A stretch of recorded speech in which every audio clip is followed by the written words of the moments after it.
Bem, bom dia, pessoal. Estamos aí no dia 13 de maio de 2020, mais uma aula de compiladores, né, da disciplina de compiladores aqui no período de quarentena. No momento atual, né, da matéria, tudo, temos o algoritmo tal. Segunda-feira, na aula passada, nós discutimos os tipos de declarações, né, dos tipos de dados mais comuns das linguagens e o que a tabela de símbolos teria que guardar sobre cada tipo. Ok? Os tipos primitivos não tinha muito mistério, né? Os dados vinculados são muito simples. Para cada nome eu ia ter o tipo primitivo na boa. O problema são os tipos estruturados. Ok? Uma vez que eu tenho uma estrutura, uma classe, uma união, começa a ter um problema para o que é que eu tenho que guardar na tabela de símbolos.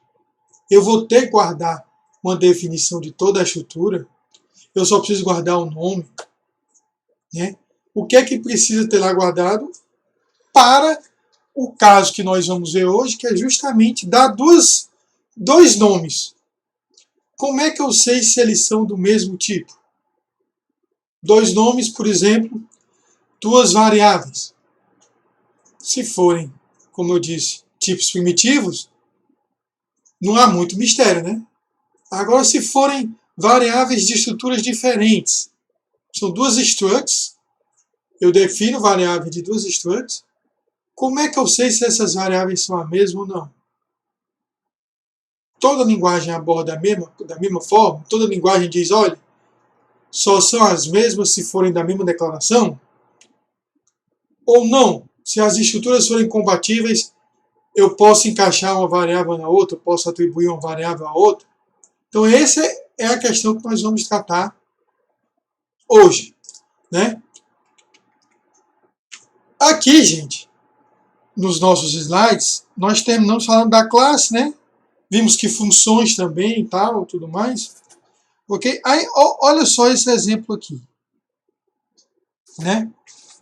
Na questão de nome de tipos, declaração e tipos recursivos. A gente vai usar estruturas porque é o caso mais simples, é o que tem que ser e tal. A gente poderia pensar um pouco, tudo isso aqui que a gente vai falar, a gente pode exacerbar, né, para o caso de classes, ok? Também daria para a gente pensar, certo? Teria que ter um pouco mais de complicação, porque classe tem métodos, né? E tem a questão da herança. Mas, como a gente está vendo aqui uma cadeira de graduação, tudo, vamos pensar em termos de estruturas, né? Olha essa declaração de um tipo em si. Typedef, struct, double R int I, real int record, né? Uma estrutura que tem um inteiro e um real, né? O que eu estou fazendo em C aqui? Eu estou fazendo isso aqui, ó. Eu estou dizendo que isso daqui, tudo isso aqui, né? Que é a estrutura, pode ser, depois dessa declaração, referenciado por esse nome. Então aqui, se eu fizesse real int, deixa eu só aceitar aqui. Se eu tivesse real int record, né? A, eu ia poder acessar A.R e A.I, né? Ok? Então, esse typedef está associando um nome a um tipo, que esse tipo equivale a uma estrutura. Ok? Então, de certa forma, eu teria que, de alguma forma, lá na tabela, registrar que o tipo real int rec equivale a essa estrutura. Ok? Então a tabela começa a ficar, como eu já tinha mostrado nos exemplos anteriores, ela não passa a ser, ela passa a ter como se armazenasse trecho de código, que seria o formato da estrutura, né? O campo das estruturas. Ok? E além do mais, eu posso fazer isso aqui, ó. Que a gente acaba na prática nem utilizando tanto. Eu estou dizendo que o nome da estrutura é isso aqui, né? Da mesma forma que eu estava fazendo antes. Mas lá embaixo, eu digo typedef, a estrutura se chama também só estrutura. Aqui eu estou usando esse mesmo nome, mas não precisava ser o mesmo nome. Né? Essa outra declaração aqui dessa struct seria uma maneira mais extensa de fazer a mesma coisa. Certo? Porque depois dessa declaração, eu poderia ficar referenciando sempre como struct real int rec. Só que isso aí é um negócio meio, como é que diz? Muito escrita, né? Então, ou eu posso fazer como essa declaração aqui, que eu nem dei nome à estrutura, eu já digo que ela equivale a esse nome, ou eu dou um nome à estrutura e lá no final eu digo que essa estrutura equivale a esse nome. Essas duas declarações aí são equivalentes e elas têm o mesmo efeito na tabela de símbolos. É associar um nome a uma estrutura. E essa estrutura, pelo próprio nome já diz, ela tem campos e nomes de elementos e tudo mais. Ok?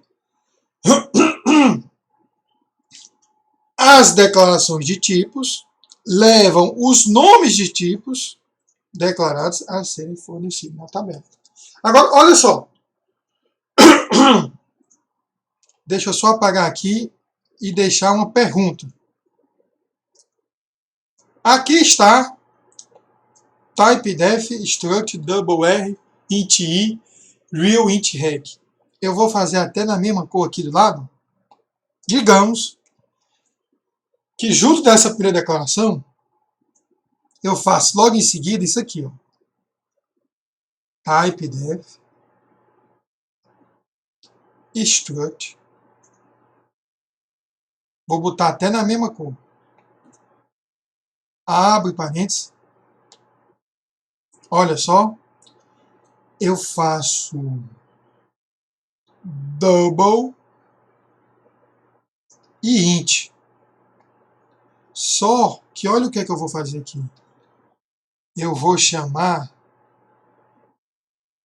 double. Deixa eu ver um nome de uma coisa que seja double. Sei lá, altura. Certo? E int. Sei lá, int ordem, né? Qualquer coisa aí que não importa para mim o que é que eu estou colocando. Aí eu fecho aqui real. Aí, em vez de real int rec, eu coloco alt odd rec. Tudo bem? A pergunta é: esses dois tipos são iguais? Se eu fizer isso aqui no meu programa, real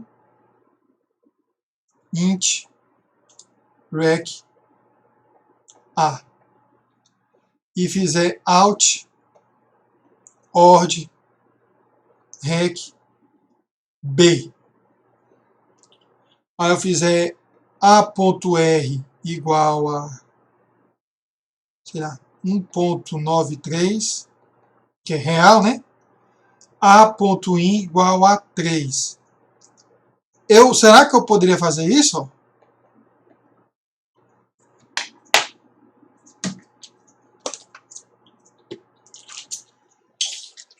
Né? É uma boa pergunta, porque você diz, olha, professor, ambos os casos,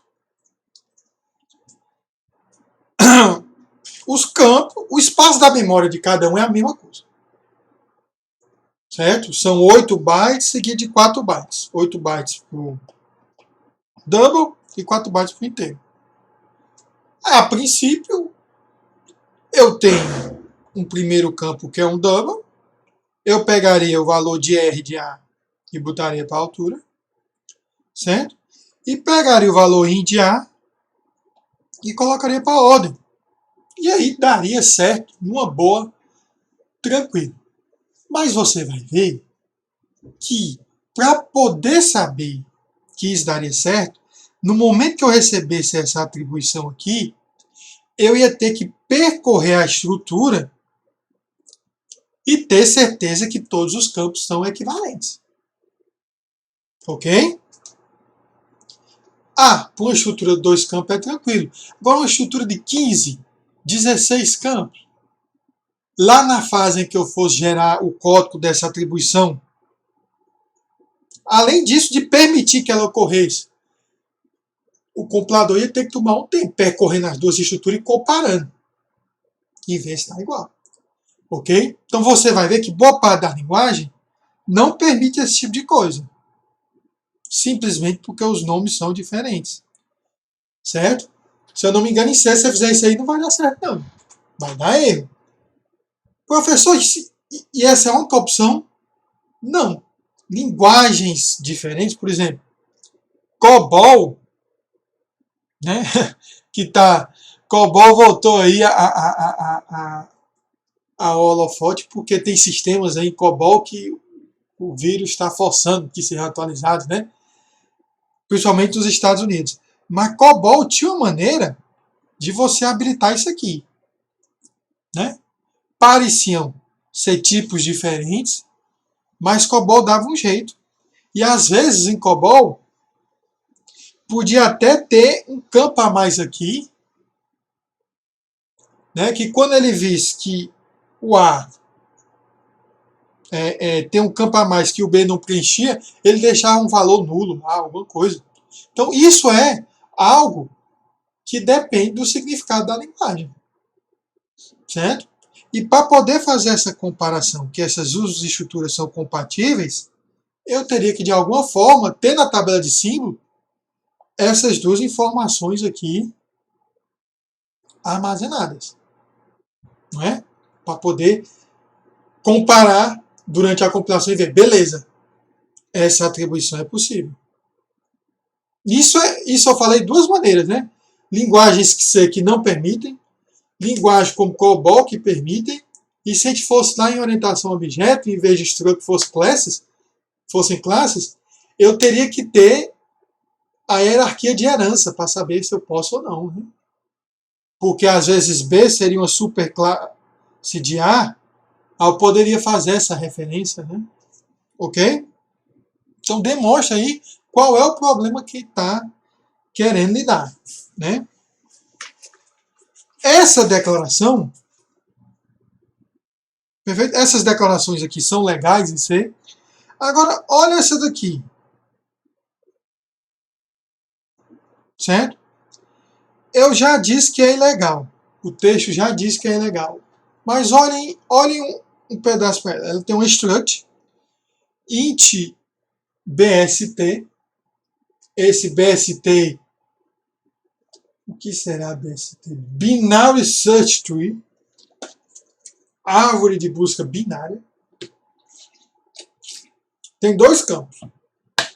Um campo é nulo e um campo valor. Então isso aí era para criar uma daquelas árvorezinhas que a gente vê lá em estrutura de dados. Agora, olha o problema. Eu estou fazendo isso aqui, ó, gente. Eu estou definindo uma estrutura que eu estou botando nome, e dentro dela eu estou querendo referenciar ela mesma. Essa estrutura seria o nó da árvore. E todo nó da árvore teria um campo dizendo se é nulo ou não, o valor e duas referências.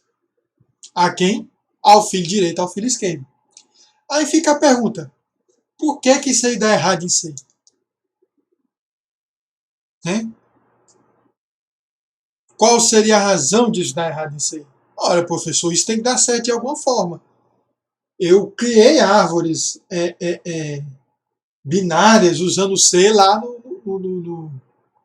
na minha cadeira de estrutura de dados. O problema é que enquanto o compilador está processando isso aqui, ele chega nessa parte aqui para processar, ele tem que dizer que essa estrutura ela tem um campo de 4 bytes, que é o inteiro, um campo de 4 bytes em seguida, que é o valor, e ele vai tentar calcular quanto espaço isso aqui ocupa. Só que para saber o tamanho disso, como é que ele sabe o tamanho disso se isso é exatamente o que ele está processando? Entendeu? Então eu não tenho como saber o tamanho de algo que eu estou construindo ainda. Imagine que você, sei lá, está subindo um muro e quer escrever no muro enquanto sobe a altura do muro. Mas você não terminou de construir o muro ainda. Como é que você vai saber? Professor, mas de antemão eu já tinha na minha cabeça. O compilador não tem esse desejo de saber que, né? Então não dá para fazer isso em C. O que é que eu teria que fazer em C, gente?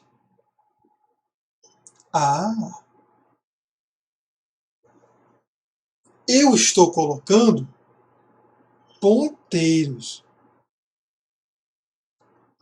Aí ponteiro dá certo. Por quê? Porque não importa o tipo do ponteiro. Na memória ele sempre ocupa o mesmo espaço. Que qual espaço é? O tamanho do endereço de memória. O endereço de memória de um inteiro, inicial de um inteiro, é o mesmo endereço de memória inicial de um ponto flutuante. E de qualquer estrutura. A partir do endereço inicial, quantas bytes vão percorrer é diferente para cada tipo.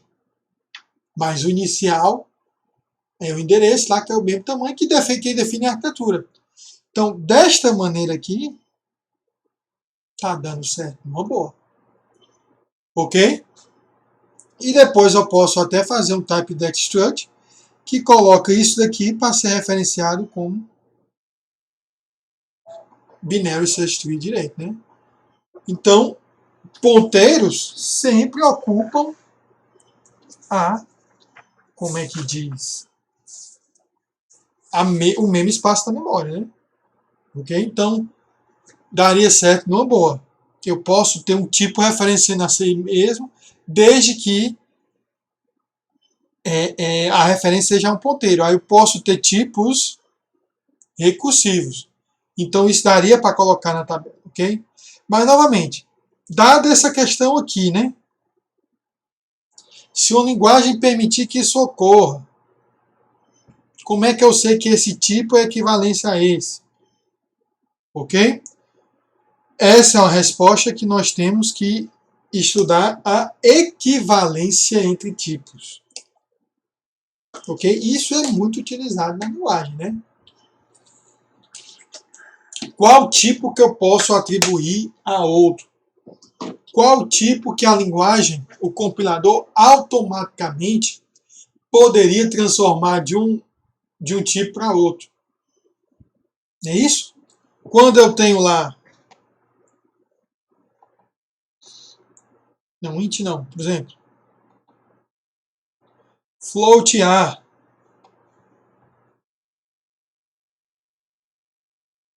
Int A igual a 1, B igual a 2. E eu faço... não, né? Vamos botar C. E eu faço A, né, que é float, igual a B mais C. Por que isso vai poder ser permitido? Né? Ou se eu fizer até A igual a mais B, o que ocorre com B? O que ocorre com A? A linguagem permite? Tem linguagem que vai permitir. Vai dizer, olha, os tipos não são, como é que diz? Compatíveis. Você teria que explicitamente transformar B, né, num float. Ok?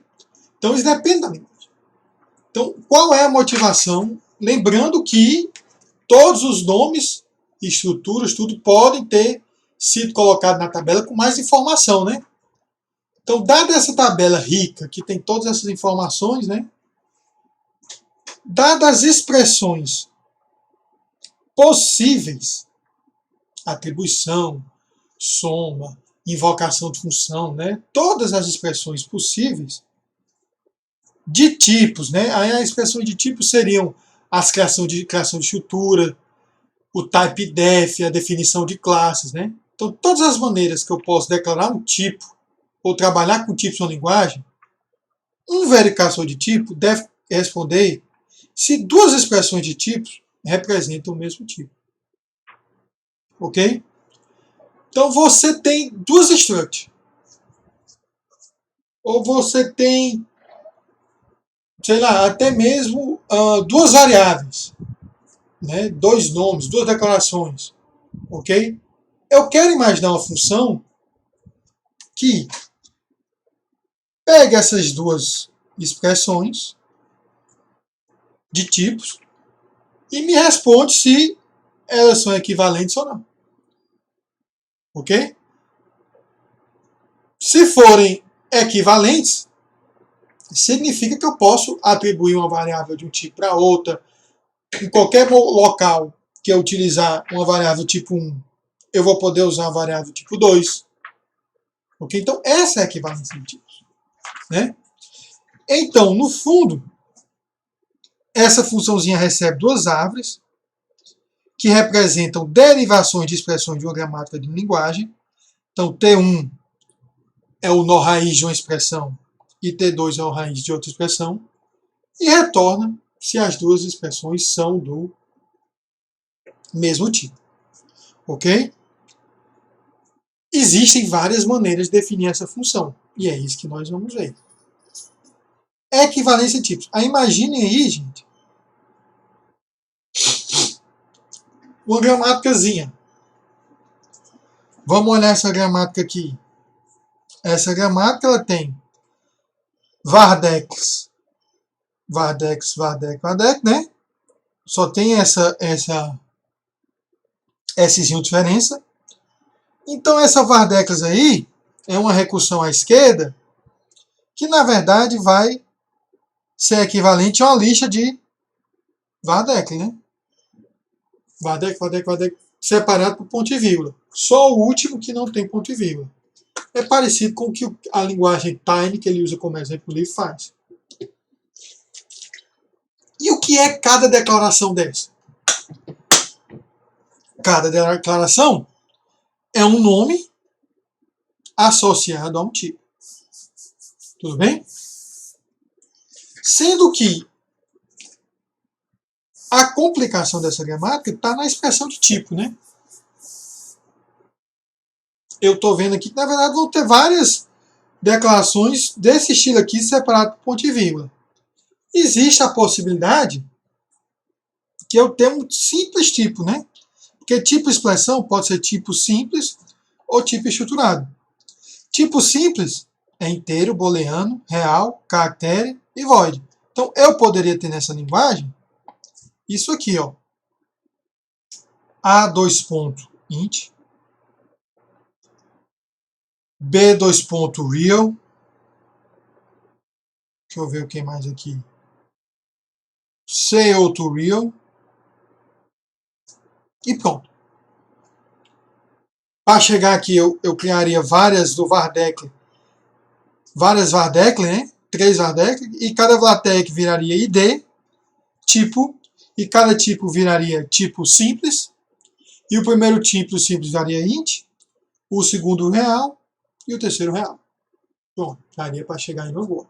Então, nesse caso aí, tem muito mistério, né? Agora, qual é o caso mais complicado? Esse caso aqui, ó. Tipo estruturado.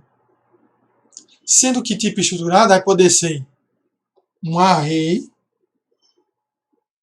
só que o array vai poder ser de um próprio tipo, de uma expressão de tipo, né? Que vai poder voltar a ser um tipo simples ou estruturado. Ok?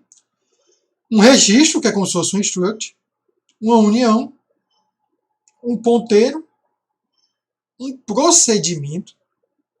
Esse procedimento vão ter tipo EXP, né? Expressões de tipo que são os argumentos e o tipo de retorno. Expressões de tipo vão ser vários tipos, né? Para dizer quais são os argumentos.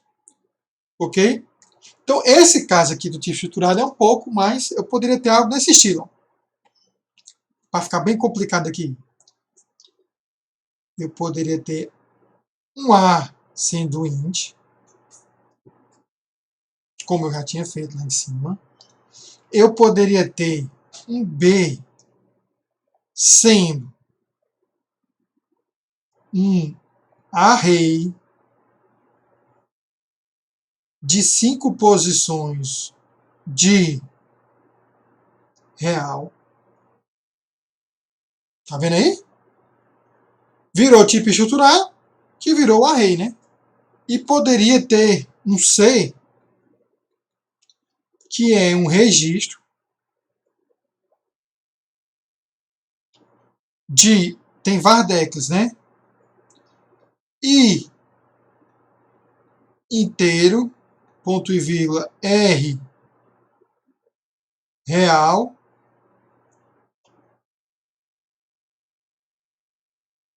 end, pronto, end. Olha só, eu tive uma declaração A int, B sendo um array, o tipo de expressão voltou a ter tipo simples, ficou real, né? O C um registro de várias declarações, sendo que cada declaração ficou sendo tipo simples, né? Eu poderia ter outra, aí eu poderia complicar de forma arbitrária. Poderia ter um aluno ser o tipo record, certo? Que, deixa eu ver o que é que eu posso botar, nome, né? N é um array 10 of char, ponto e vírgula. Eu botar na outra linha, mas vocês sabem que é a mesma coisa. Eu podia botar N nome, né? G de grades em inglês seria array 3 of real. As 3 notas. Ponto e vírgula. Então tá aí, eu vou poder criar várias, essa minha gramáticazinha me permite criar várias declarações de tipo, né? Que podem ser até, como é que a gente diz, bem complexas, né? Eu posso ter um registro dentro de um registro? Posso, porque vardex pode virar uma única vardex, uma vardex tipo expressão pode virar outro estruturado. Pronto, eu posso ter registros de registros de registros por aí vai. Ok? Aí como é que eu poderia imaginar, gente, a árvore abstrata já, sintática, né? Mais resumida, dessas sentenças aí, baseada nessa gramática. Imagine aí essa definição aí. Essa definição é um registro, né?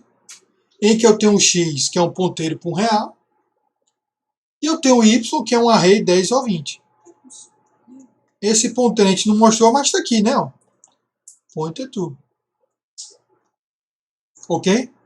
Aí eu poderia representar a árvore da seguinte forma. Tem um registro, né? A grosso modo, talvez o ideal seria fazer assim, né? Ó. Ok? Não o ideal, mas como é que diz? A representação da árvore de análise, né? Sintática, a árvore mais completa. Você imagina assim. Entretanto, para otimizar, como já deixa claro que todos esses caras aqui são irmãos, né? Estão no mesmo nível, ele faz da seguinte forma aqui, em que tem um registro e depois tem uma lista dos campos. E cada campo vai ter o seu nome e descendo do campo a estrutura, né? No caso aqui, a estrutura é ponteiro real.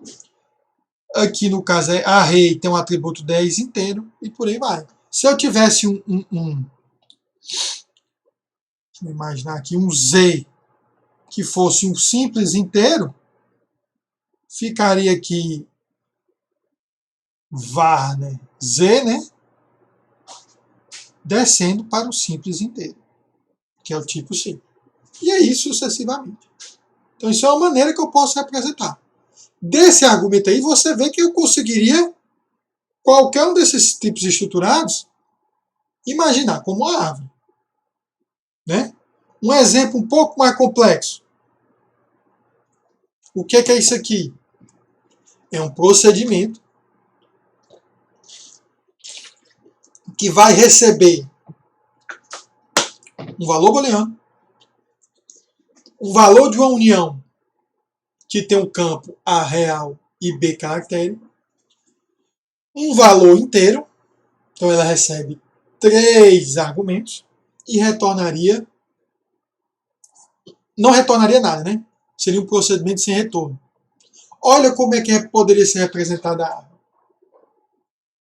Procedimento. Os argumentos são listas, né? Na ordem que aparece, né? Eu tenho booleano, a união e o inteiro. A união, que é um tipo estruturado, teria, por sua vez, a estrutura representada, né? Ok? E, no nível diferente, porque não é argumento, o void, que é o tipo de retorno. Então, nessa como é que diz? Nessa gramática, você consegue imaginar como fazer a árvore para cada um desses exemplos aí. Ok? Professor, eu consigo imaginar como fazer a árvore. Né? Um exercício divertidíssimo, que você passaria minutos da sua vida em diversão extrema. Construir a estrutura para um nó dessa árvore. Né? E representar em C. Ok? Essa estrutura, como são várias possibilidades, eu ia ter que ter vários kind, né? Eu ia ter que ter aquele tipo estrutura kind, né? Eu ia ter que fazer tudo aquilo ali para poder representar. Mas daria certo. Só seria um pouco de trabalho broçado. Mas seria um ótimo exercício. Né? Uma ótima atividade. Ok? A questão é, dado que eu tenho os tipos da minha linguagem definidos dessa forma, e os nomes são associados a esses tipos, como é que dá 2 nomes? Eu vou saber, óbvio, e também que eu declarei, que eu guardei na tabela em algum canto, essa estrutura de árvore, né? Para poder representar a estrutura do tipo. Né? Como é que eu sei se os tipos são equivalentes? Aí eu posso adotar a seguinte abordagem. Eu vou dizer, como eu tinha dito lá que o COBOL faz, que a equivalência de tipos na minha linguagem é uma equivalência estrutural. Como assim, professor? 2 tipos são iguais se e somente se tiverem a mesma estrutura. Então, se eu tiver record, né, a, 2 pontos, record, xint, ponto e vírgula, y, real, end. Se eu tiver B, é um record. Z, 2 ponto, int. W, real, end. Como é que fica a árvore de A? Fica, como é que eu mostrei aqui, record, né? Ó, e a lista. Então, seria a árvore de A. Seria record né? Ele chama o quê? O tipo embaixo? var, né? Var x int. E uma lista, né? Ó, var y real. Essa seria a estrutura de A. A estrutura de B seria record. Aí teria um var, né? Z ligado com um var W. E aqui eu teria int, né? E aqui eu teria real. Como é que eu posso dizer que essas duas estruturas são iguais? Ah, professor, eu estou observando. Visualmente eu estou vendo que uma é a mesma coisa que a outra. Mas como é que eu faria isso em código-fonte? Olha, eu ia partir daqui. Aí eu comparar. O nó raiz é a mesma coisa? É. Tudo bem. Beleza. O nó filho é a mesma coisa? É. Vai ser uma lista. O primeiro nó é a mesma coisa? É. Só muda o identificador. Mas é uma variável e é int. Perfeito. O segundo nó é a mesma coisa? Ou o segundo filho é a mesma coisa? É. Uma variável e real. Tem mais alguma coisa para comparar? Não tem. Rapaz, eu percorri todas as estruturas e em cada passo da minha comparação era a mesma coisa, só mudava o nome, mas os tipos eram o mesmo. Então, sabe o que eu posso dizer? Que essa estrutura é igual a essa, A é equivalente a B. E isso se minha linguagem adotar equivalência estrutural. Ok? Mas, se, por acaso, eu tivesse colocado aqui um V char e colocasse aqui end. Aqui na minha outra, eu ia ter que ter um var, né? V sendo um char. Na minha análise, ia chegar um ponto em que eu terminei de percorrer isso aqui, né? Dar um null, e aqui ainda tinha algo a ser percorrido. Aí eu teria que retornar. Não são a mesma coisa. São diferentes. Okay? Então, pela brincadeira com essa árvore, professor, mas se em vez de se A fosse um registro e B fosse uma união, lá no começo eu já ia ver que não era a mesma coisa. Ok? Já ia ver que não era a mesma coisa. Se fosse um ponteiro com registro, já ia ver que não era a mesma coisa. Então, você nota que já dá para você imaginar um procedimento recursivo que, percorrendo as estruturas, ia chegar a um ponto que ou chegou no final das duas e ambas em momento algum deu diferente, ou no meio do caminho deu diferente. No meio do caminho, se ele achar alguma coisa diferente, já retorna que os tipos não são equivalentes. Isso para linguagens que adotam a equivalência estrutural. Em termos de árvores, os dois tipos são equivalentes se suas árvores tivessem a mesma estrutura. Então, para poder comparar toda declaração de tipo, eu vou ter que guardar lá na tabela de símbolos a estrutura da árvore da declaração. Ou então construir dinamicamente quando fosse necessário fazer a comparação.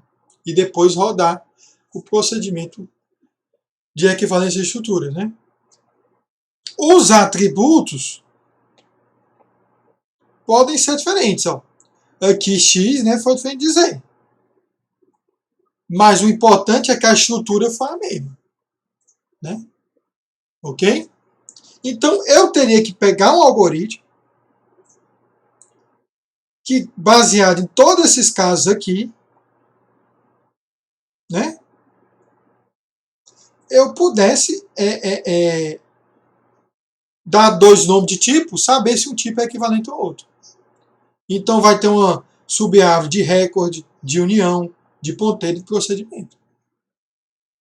E eu recursivamente vou chamando para comparar. Lembrando que aqui, né, eu estou botando ID de um tipo, né, gente?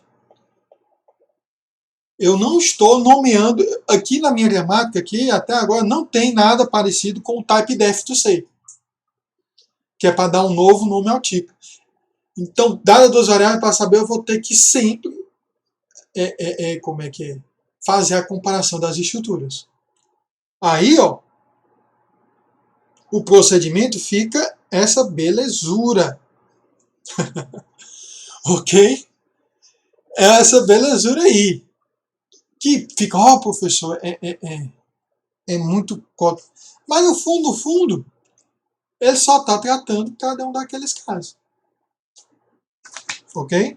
Cada um daqueles casos. Por exemplo, começou aqui a execução. Ele recebe duas árvores e tem que dizer se essas árvores são iguais ou não. Se essas árvores são do tipo simples, o que são tipos simples? É isso aqui, ó. Inteiro, booleano, real, caractere e void. Aí não tem mistério, gente. Se são do tipo simples, é só retornar se um tipo é igual ao outro. Ok?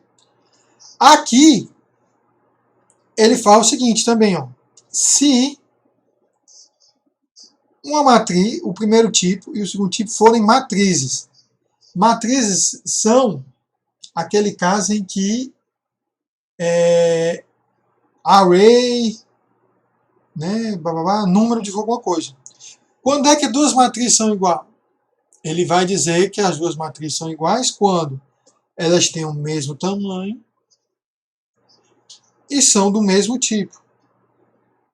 Aqui nessa linguagem, um array 5 of int, array 5 of int. Se eu fizer A é um array 5 of int e B é um array 5 of int, esse trecho aqui ia retornar que são do mesmo tipo. Tudo bem? Agora, se eu fizer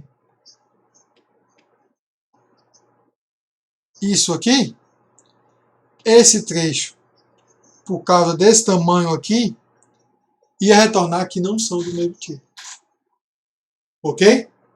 Aí se for os registros de união, ambos têm que ser record ou ambos têm que ser union. Se ambos fossem record e ambos fossem union, aí eu vou ter que mergulhar nos campos, na lista de campos e comparando de uma por uma. Né?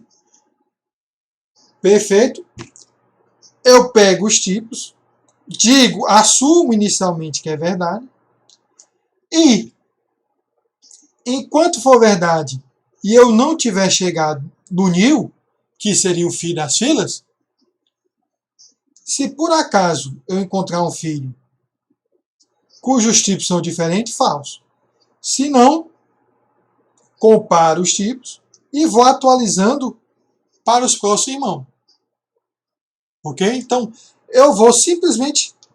A record união não era assim, né? Ó, ele vai de uma por uma, comparando até encontrar um diferente. Se chegar no final, nil, e não encontrar diferente, o valor retornado é o temp, que estava inicialmente colocado como true. Ok? E aí ele vai fazendo, ele faz para o ponteiro, né? Talvez o caso mais complicado seja o procedimento. Mas o procedimento é parecido com a união e o registro. A única coisa que ele tem que fazer é comparar também o valor de retorno. Ok? Então, nesse pseudocódigo, tem uma linguagem que tem equivalência estrutural, o compilador conseguiria, recuperando da tabela a definição do tipo, saber se uma variável é equivalente à outra. Ok?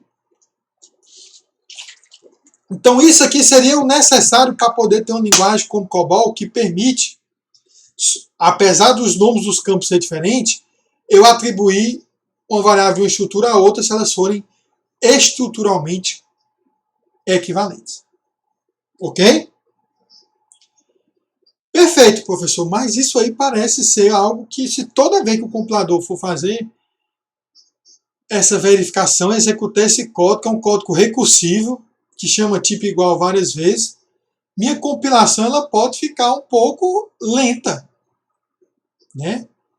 E se forem muitas estruturas definindo estruturas dentro, record dentro de record, talvez estoure até a minha memória da máquina de compilar, né? Então acabou que as pessoas foram pensando em outras alternativas, em que eu não tivesse que fazer toda aquela comparação, né? E qual foi a comparação? Eu tenho aqui a mesma gramática. É a mesma gramática. Aí, Vardekli, né? Só que é o seguinte, eu vou fazer uma pequena alteração.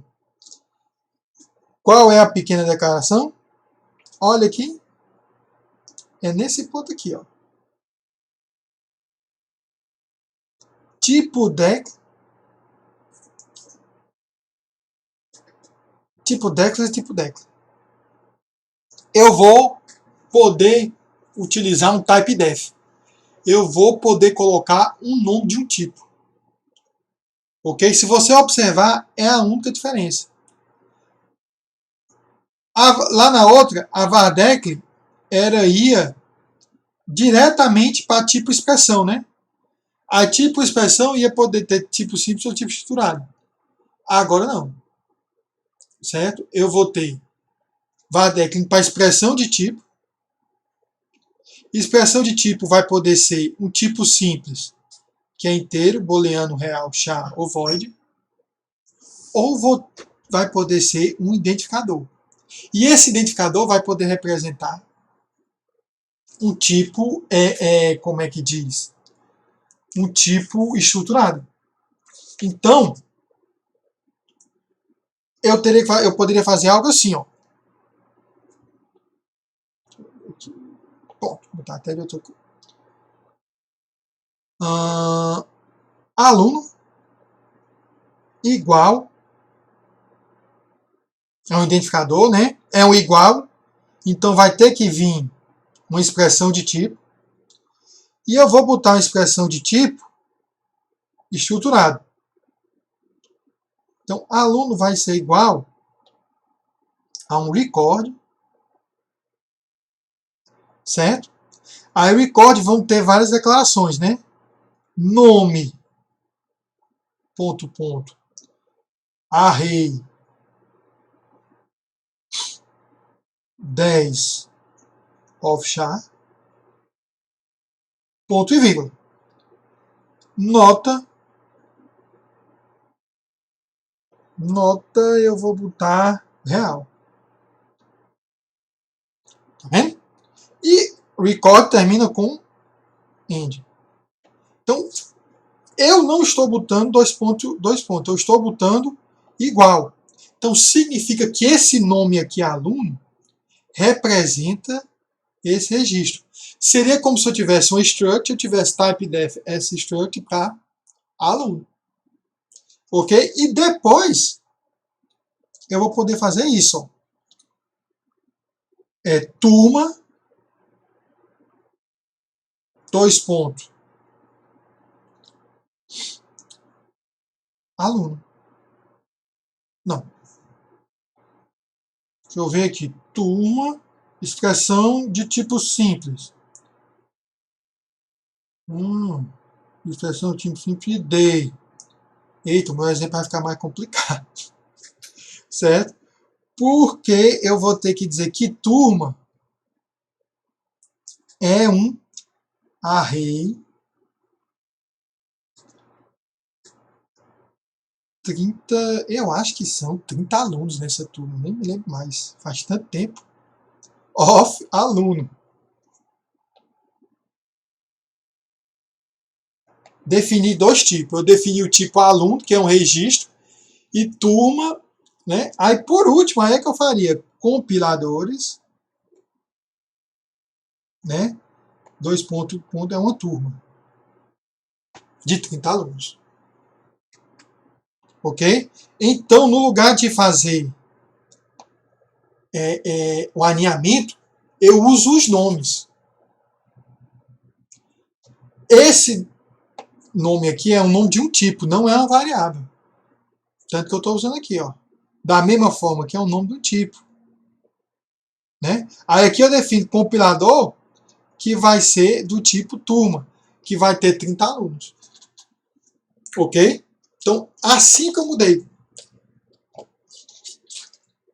O fato de eu ter nomeado os tipos ajuda a implementar a equivalência de nomes.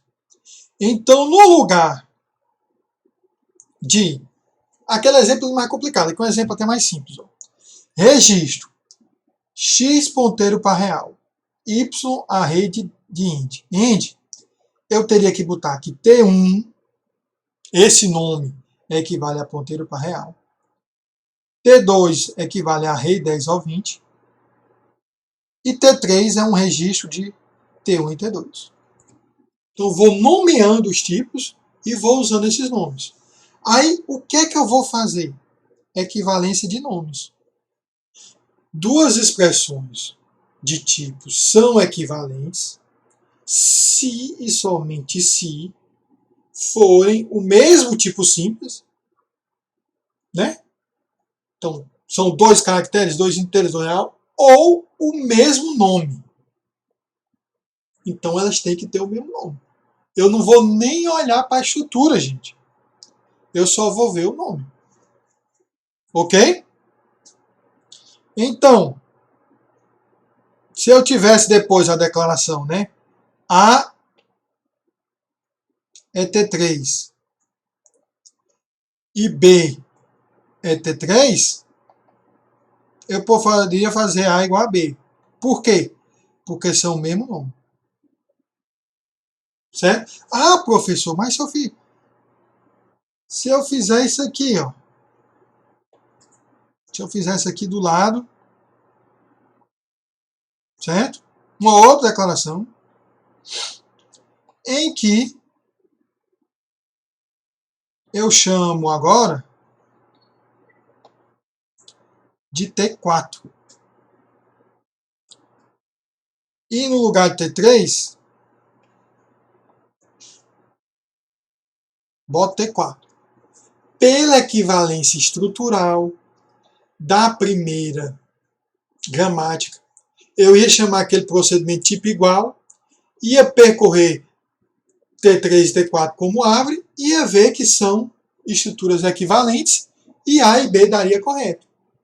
Pela equivalência de nomes, eu simplesmente ia ver que A, o nome do tipo de A é T3 e o nome do tipo de B é T4 e não vai dar certo. Tô nem aí para a estrutura. Ok? Então, é bem mais fácil fazer a comparação nesse caso. Eu só preciso ver o nome. Ok? Então, lá na tabela eu ia ver qual o nome do tipo dessa variável. T2 ou T3. Qual o nome do tipo dessa outra variável? T4. É o mesmo? É. Não, não é, né? Então, falso. Então, é basicamente isso aí. A funçãozinha, em vez daquela função complexa, né? Ia ser uma função bem simples. Uma função simplesmente que, se fosse esse tipo simples, retornaria se forem iguais, certo? Se não, eu pegaria o nome e retornaria se o nome é igual ou não é. Então, eu tenho dois extremos. A equivalência estrutural, que não está nem aí para o nome, vai percorrer as árvores para ver se a estrutura é a mesma, e a equivalência de nomes, que não está nem aí para a estrutura, só quer saber se o nome do tipo é o mesmo. Aí, para essa equivalência de nome dar certo, eu tenho que ter algo como o typedef do C, suportado pela linguagem. Certo? A equivalência estrutural é bem complexa. Tem que percorrer a árvore e tudo mais. A equivalência de nomes é muito restrita. Só leva em consideração o nome. Eu vou ter, na prática, na maioria da linguagem, algo que é o meio termo, né? Geralmente é assim que ocorre, né? Você tem os extremos e na prática converge para o meio termo, né? Olha só, na equivalência de declarações, cada nome ou é equivalente ao nome básico ou a uma expressão de tipo. Toda expressão de tipo vai ter que ser, olha só, cadastrada na tabela de símbolos. Os novos nomes que utilizam a mesma expressão vão apontar para a mesma entrada. Então, uma vez que eu defino uma estrutura de um tipo, eu só coloco uma vez. Ah, professor, eu quero ter um novo nome para a mesma estrutura. Na tabela só vai ter um ponteiro para a entrada já existente. Certo? Aí a tabela vai ter que oferecer uma nova operação chamada captura nome base tipo. Ok? Aí aqui, ó, um exemplo. Considere essa daí. T1 array ao 20, né? T2 array 10 ao 20. Ok?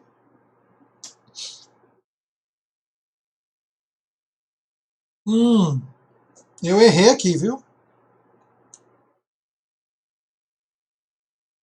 Errei. Quer dizer, estaria certo na equivalência estrutural. Na equivalência estrutural, se você imaginar, T1, T2 e T3 dariam certo. Seriam tipos equivalentes, né?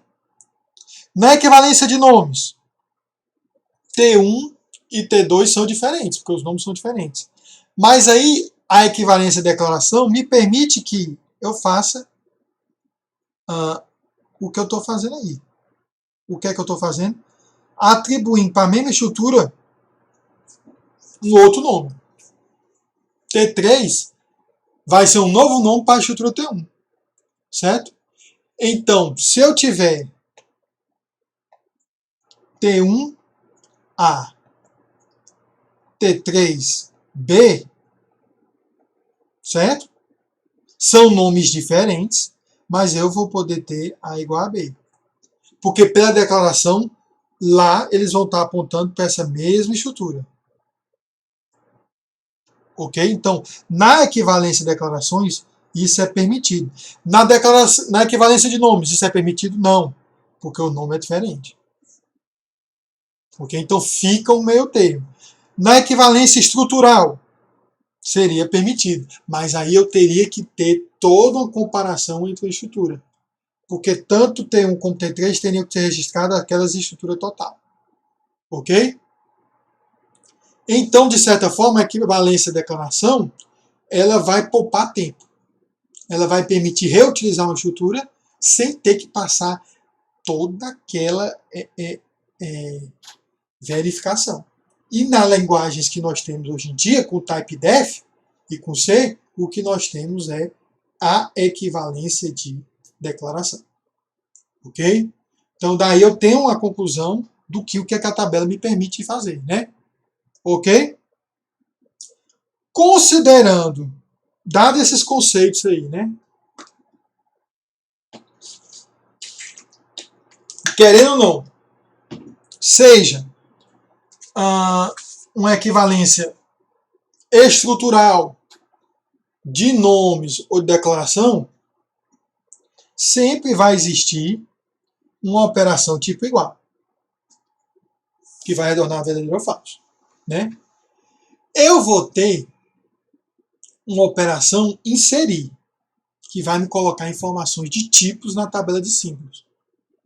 E eu vou ter uma operação verificar, que dado o nome ou tipo, vai me dar informações retiradas da tabela de símbolos. Certo? Vamos considerar a gramática, essa gramática. Certo? Programa, declarações de variáveis. Certo? Eu acho que aí eu fiz um pequeno Não fiz não, é assim mesmo. Achar que era Vardex, mas não. Eu tenho o programa, declaração de variáveis, declarações, né? Ah, é um programa que determina que as variáveis têm que ser declaradas antes de serem utilizadas, né? A declaração de variáveis vai ser uma lista de declarações, e essa lista de declarações vão ser nome da variável, tipo, em que tipo é inteiro, booleano ou array. Aí eu poderia botar record, né, união e tudo mais. Ok? A declaração vão ser uma lista de declaração, e cada declaração vai poder ser identificador igual a expressão, ou if expressão declaração. Eu não coloquei aqui, mas expressão, você imagina que a expressão é expressão mais expressão, né? Ou expressão ou aquelas gramáticas lá de expressões, tanto aritmética quanto booleanas, que a gente já viu quais, né? Ok? Então, como é que seria um programinha nessa linguagem? Vamos ver aqui. Tem que ter as declarações de variáveis antes. Eu poderia ter. Eu vou botar, gente, um por linha, certo? Para poder caber aqui do lado. Mas vocês sabem que você pode imaginar como se fosse uma grande linha, né? A pode ser um inteiro, ponto e vírgula, né? B só para um booleano. Não, booleano de recorte, vamos fazer o seguinte. B vai ser um array de 5 posições de tipo expressão. Eu vou botar um booleano. Certo? Isso aqui não tem sentido nenhum. É só para mostrar como é que seria o programa. Aí depois das declarações, né? Para ter isso aqui, eu vou para isso aqui. Aí eu vou colocar as seguintes declarações, né? If. O if pode ser uma expressão. Eu vou botar if B2, então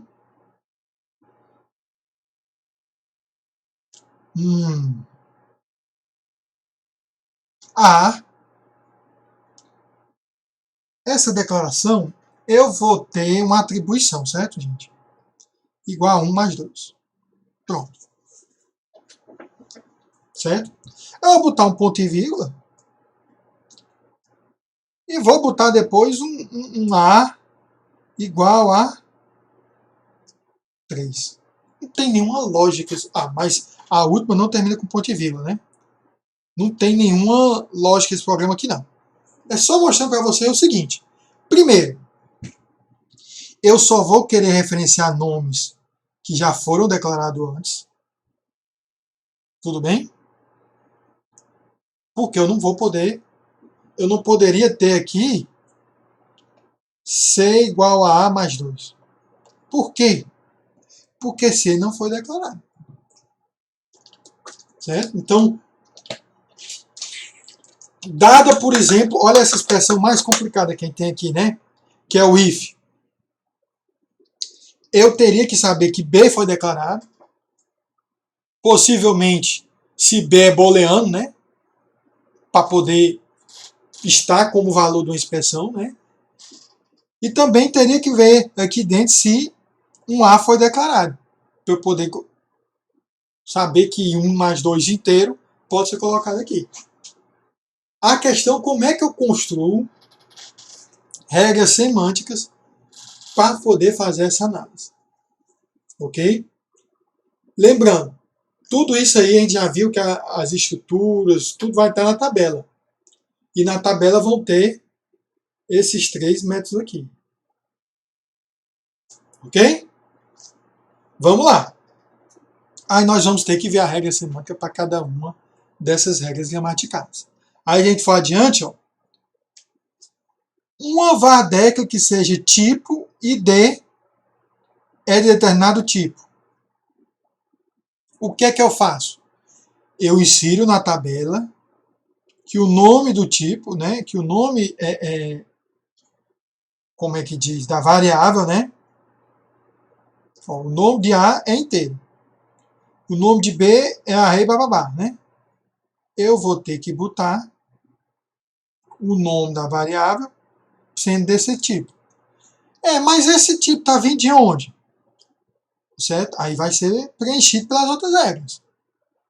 No caso do tipo ter um tipo simples, ser inteiro, eu simplesmente boto que o tipo da expressão é inteiro. Então, nesse nível aqui, tipo expressão foi sintetizado, né? Veio das árvores mais baixo, né? Então, nesse caso aqui, para qualquer tipo primitivo é simples, né? Eu simplesmente coloco o nome do tipo. Agora, num tipo complexo, um array, aí eu teria que ver aqui, ó, tipo expressão 1, eu ia ter que criar um nó matriz em que eu ia ter que colocar o tamanho e o tipo do componente, certo? De certa forma, nós estamos aqui representando, se nós estamos criando nó, é que nós vamos fazer a equivalência estrutural, né? Ok? Então, 2 arrays serão do mesmo tempo se o tamanho for igual e se o tipo do componente for igual. Aí eu teria que fazer aqui, fiz para o array, teria que fazer para o record, teria que fazer por a união, para o procedimento, e teria que ter aquele tipo igual implementado, como eu já mostrei. Certo? Declaração e if expressão de declaração.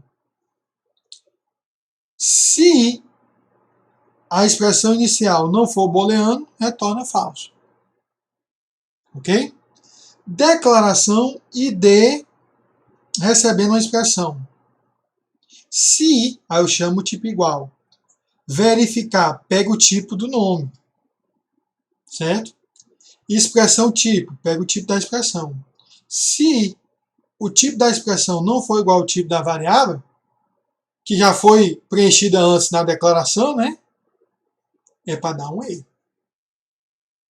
Então eu estou tratando, se a expressão do if não for booleano, eu estou tratando que eu estou tentando atribuir uma expressão de um tipo numa variável de outro tipo, ok?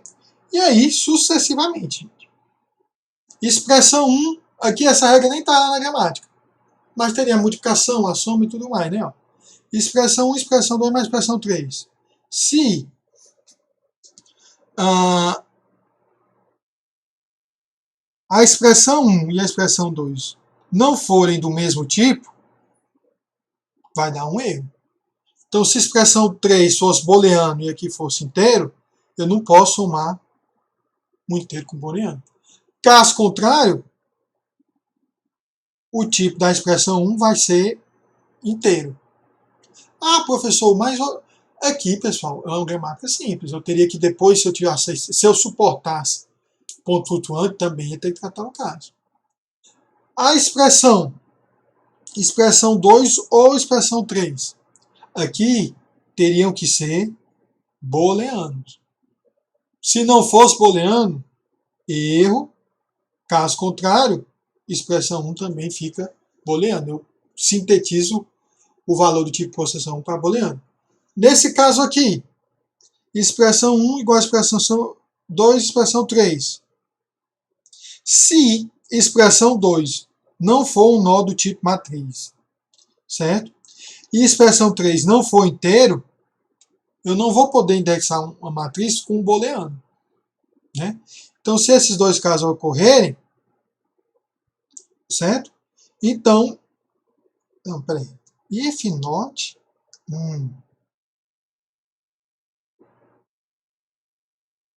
é para dar erro. Esse not aqui está errado. Eu acho que eu recortei e colei do anterior. Né, ó. If for matriz, né? Se for matriz, certo? E a expressão for inteira, então eu retorno que expressão 1 vai ser do tipo de expressão 2 filho 1. Perfeito. Caso contrário, é erro. Certo? Então, expressão 2 pode ser o tipo do componente, pode ser um array de inteiro ou de booleano, mas se aqui for inteiro numa boa e isso aqui tudo for matriz, eu passo o tipo para cá como sendo o tipo do componente da matriz. E os casos básicos, gente, não tem muito mistério, né? Se a expressão for um número é inteiro, se a expressão for true ou false, vira booleano, e a expressão for apenas identificador, eu pego o tipo do identificador. Ok? Então aqui, né, nós mostramos a equivalência estrutural de nomes ou de declaração e mostramos como seria uma gramática, uma regra semântica, tendo uma tabela que armazenou aquelas informações estruturais e forneceu essas três operações, eu poderia definir a equivalência e verificação de tipos numa linguagem de programação. Ok? Tem alguns critérios a mais que dificultam essa tarefa, né? Mas são mais questões de, como é que diz? Orientação a objeto, né? Que são a sobrecarga de operadores. Eu posso ter um operador cuja a função vai ser definida pelos operandos, certo? Aí eu não vou simplesmente dizer que a expressão está correta ou não. Eu vou usar a verificação de tipo do operando para escolher qual é o procedimento que o operador executa, né? Conversão e correção entre tipos. Eu vou ter que, de alguma forma, dizer, rapaz, é um inteiro somando com ponto flutuante, sendo jogado no ponto flutuante. Então eu tenho que converter esse inteiro com ponto flutuante. E o mais complicado ainda é a polimorfismo na orientação a objetos, né? Que seria um tipo se comportar como tipos diferentes de acordo com o contexto. Ok? Mas esses são casos mais avançados. Certo? Então, nós terminamos a questão teórica da análise semântica aqui, mostrando tudo que a tabela de símbolos nos permite representar, né? Desde a questão dos atributos, tudo mais, percorremos aí um longo caminho e vemos que essa tabela de símbolos que a gente viu nos exemplos foi só uma tabela muito simples, né? Mas para expandir para esses casos mais complicados seria só mais um trabalho braçal. Não seria assim, impossível de ser feito. Óbvio, se você for definir uma linguagem completa, você vai ter que ter um trabalho braçal um pouco maior. Aí, no caso, não tem como o IACC e o LEX gerar essa tabela de símbolos para você. Você vai ter que escolher entre equivalência estrutural, de nomes ou de declaração, ter que definir uma funçãozinha tipo igual e por aí vai. Ok? Para algumas linguagens que usam a declaração de nomes, ou equivalência de nomes ou declaração, a função fica muito simples. Se você for usar, por exemplo, uma linguagem como Haskell, que é fortemente tipada, tal, com certeza o procedimento tipo igual da tabela do Haskell é complexo, é um procedimento robusto, tudo para testar vários casos, tal. Quem fez funcional vai ver isso aí, que é uma linguagem com muita ênfase na verificação de tipos, mas eu espero que vocês tenham tido uma noção, né, nessa análise semântica. Semana que vem, a gente vê como é que a linguagem Tine faz isso aí, a gente vê isso, né? Defina as atividades, vão ser várias atividades, porque é um capítulo bem extenso, e a gente pode começar a ver o ambiente de execução. Ok? Com isso aí termina a aula de hoje. E meio que termina a análise semântica, né? Um capítulo bem extenso aí, né? E espero que com esses vídeos vocês tenham aproveitado alguma coisa e também quem for assistir depois consiga aproveitar aí nessas explicações, né? Ok? Bem, vou finalizar a gravação.